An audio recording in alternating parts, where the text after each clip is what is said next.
Bangladesh menghadapi krisis gas yang menyebabkan antrean panjang kendaraan di sejumlah stasiun pengisian bahan bakar di Dhaka.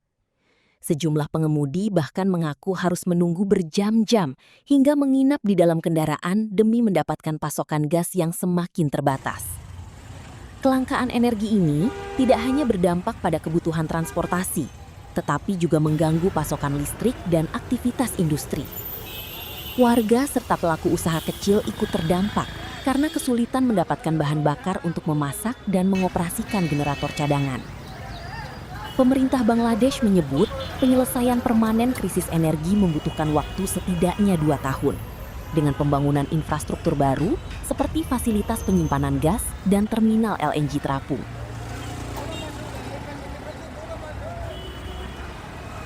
তাদের gas বিদ্যুৎ ঠিক করব 2 বছর মানুষ বাঁচে একটা মানুষ বাঁচবো 2 বছর এই গ্যারান্টি দিতে পারবো সরকার বলে এই উল্টাপাল্টা আমরা কিভাবে চলবো বলেন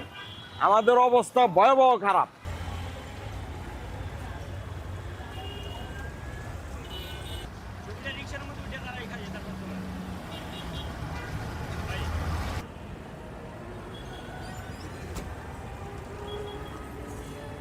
এই সরকার আওয়ার পরে এই সরকারে অনেক আমরা মনে করেন ড্রাইভার বলেন যে কোনো শ্রেণীর মানুষই টাইনে আনছিলাম আনার পরে আমরা দেখতেছি আজকে 1 মাসের উপরে হয় আমরা এই যে মনে করেন 6 ঘন্টা 7 ঘন্টা 8 ঘন্টা বৈশা থেকে আমাদের গ্যাস নিতে হয়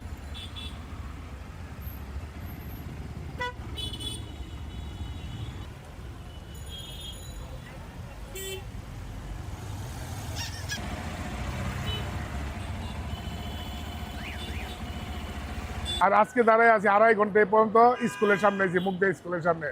আর এখানে না হলো 200 250 300 500 গাড়ি আছে এরকম এগুলো টানেও না এখন একটা করে গাড়ি দেওয়ার পরে আমাদের দিন এইখানে মাটি হয়ে দেখা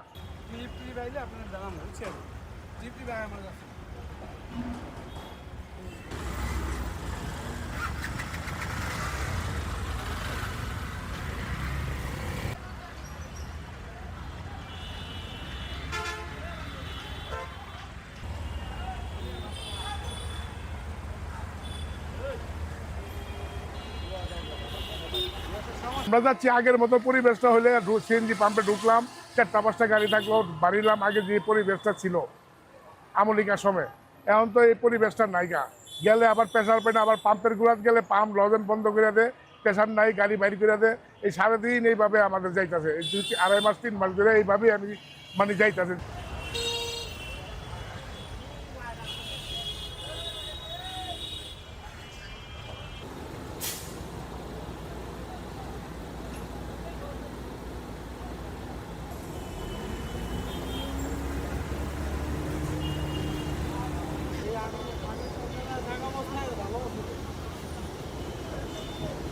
Jelajahi cara baru mendapatkan informasi. Download Metro TV Extend sekarang.